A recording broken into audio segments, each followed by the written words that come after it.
الو کو امریکہ اور مغربی ممالک میں لیاقت، سمجھداری، قابلیت اور شجاعت کی علامت سمجھا جاتا ہے اور انہیں ذہین اور اچھا پرندہ سمجھا جاتا ہے، اور اسی وجہ سے الو تعلیمی اداروں، کتابوں کی دکانوں اور اشاعت خانوں کے نشانوں میں ظاہر ہوتا ہے۔ پاکستان میں معاملہ اس کے برعکس ہے۔ پاکستان میں الو کی آواز کو اور الو کے بولنے کو منحوس تصور کیا جاتا ہے۔ الو کا گھر میں آنا بہت برے شگون کی علامت سمجھا جاتا ہے۔ افریقی قبیلے کے افراد اپنے گھر میں رکھنا باعث وقار سمجھتے ہیں۔ ایک اور قبیلہ الو کے پر کو بچے کے جھولے میں رکھتا ہے۔ بعض ایشیائی ممالک میں الو کے بولنے یا اس کے رونے کو منحوس تصور کیا جاتا ہے۔ ایک اور بات کہ الو کی آواز کو موت کی علامت سمجھا جاتا ہے، اور یہ بھی سنا ہے کہ الو کے ناخن اور خون کالے جادو کے لیے استعمال ہوتے ہیں۔ انگلش کہاوت ہے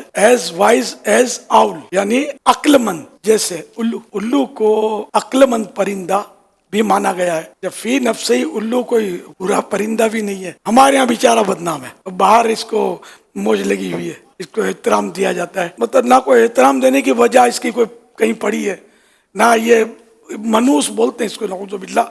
اور منحوس تو صرف انسان کی زندگی میں وہ لمحہ ہوتا ہے جس لمحے وہ گناہ کر رہا ہوتا ہے، باقی یہ جو بدشگونی جو ہے نا، بس الو بول گیا ہے، الو آ کے بیٹھا تو گھر میں یہ ہو جائے گا، وہ ہو جائے گا، یہ سب ایسے ہی ڈھکوسلے ہیں، اور اسلام بدشگونی کی حوصلہ شکنی کرتا ہے، ایسا کچھ بھی نہیں ہے۔ میں نے اس کے بارے میں یہ پڑھا تھا کہ یہ جب سوتا ہے تو ایک آنکھ بند کرتا ہے، دوسری آنکھ بند نہیں کرتا، تو اس لیے اگر کسی کو نیند نہ آتی ہو، اس کو ذبح کر کے اس کی وہ آنکھ جو بند ہوتی ہے نا، یہ پہن لے، کسی کپڑے وغیرہ میں لپیٹ کے پہن لے گا نا، تو اب اس کو نیند آ جائے گی، اب سویا پڑا رہے، اور نیند اڑانی ہو تو یہ آنکھ پہن لے، اب یہ کروٹیں لیتا رہے، اس کو نیند نہیں آئے گی۔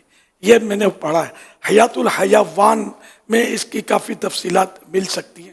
اور یہ بہرحال پرندہ جو ہے یہ الو، یہ بذات خود کوئی برا یا ناپاک یا فاسق ایسا کچھ اس کے بارے میں پڑھا نہیں ہے، نارمل پرندہ ہے۔